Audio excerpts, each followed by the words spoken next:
2024 का लोकसभा चुनाव जैसे जैसे नज़दीक आ रहा है वैसे वैसे नेताओं की अब टेंशन बढ़ रही है। अलग अलग लोकसभा क्षेत्र के नेताओं की टेंशन अब इस वजह से बढ़ रही है क्योंकि 2024 के लोकसभा चुनाव में क्या होगा क्या नहीं। इसी क्रम में जदयू के पूर्व राष्ट्रीय अध्यक्ष ललन सिंह ने जदयू के राष्ट्रीय अध्यक्ष पद से इसलिए इस्तीफा दे दिया क्योंकि उन्हें 2024 का लोकसभा चुनाव लड़ना है। वो खुद ही कह रहे थे कि जदयू के राष्ट्रीय अध्यक्ष का पद हम नहीं संभाल सकते हैं क्योंकि हमें लोकसभा की तैयारी करनी है। ऐसे में कहा यह जा रहा है कि जिस तरह से पीयूष प्रियदर्शी जब से मुंगेर लोकसभा क्षेत्र में उतरा है उस समय से ललन सिंह की बेचैनी बढ़ गई है क्योंकि मुंबई से पढ़ लिख करके यह लड़का आया है, अति पिछड़ा समाज से आता है, खास करके धानुक समाज से। यह ललन सिंह की बेचैनी को बढ़ा दिया है। अब देखिए ललन सिंह भी 31 दिसंबर को एक जनसभा करने वाले हैं और अपने जितने भी वोटर हैं उसको लुभाने की कोशिश करेंगे क्योंकि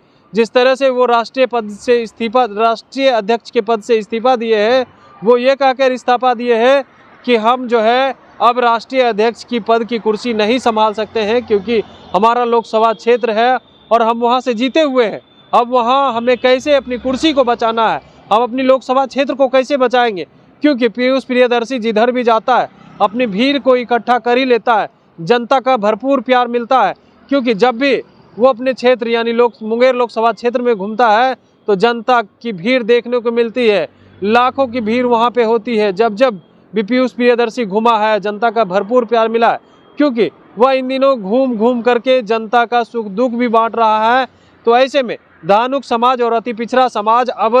पीयूष प्रियदर्शी के साथ हो गया है जिसके वजह से जदयू के राष्ट्रीय अध्यक्ष ललन सिंह की बेचैनी बढ़नी तय थी। अब बेचैनी इस कदर बढ़ गई है कि 31 दिसंबर को जनसभा करेंगे, उसके बाद जो है देखना होगा कि आखिर भीड़ कितनी होती है। जिस तरह से पीयूष प्रियदर्शी घूमता है तो भीड़ देखने को मिलती है और भीड़ इस कदर होती है कि प्यार भी पीयूष प्रियदर्शी को भरपूर मिलता है। अब राष्ट्रीय अध्यक्ष जो थे जदयू के वो पूर्व हो गए हैं ललन सिंह, अब वो जनसभा को संबोधित करेंगे, जनसभा करेंगे और अपने क्षेत्र में बराबर दिखेंगे। इससे पहले वो अपने मुंगेर लोकसभा क्षेत्र में कम जाते थे लेकिन अब रेगुलर जाएंगे क्योंकि पीयूष प्रियदर्शी तो इस तरह से नाक दम कर रखा है जनता का प्यार लेकर के और अपनी तरफ लुभा लिया है कि ललन सिंह की बेचैनी बढ़नी तो लाजमी थी क्योंकि पीयूष प्रियदर्शी पढ़ा लिखा है और एक धानुक समाज और अति पिछड़ा समाज से आता है,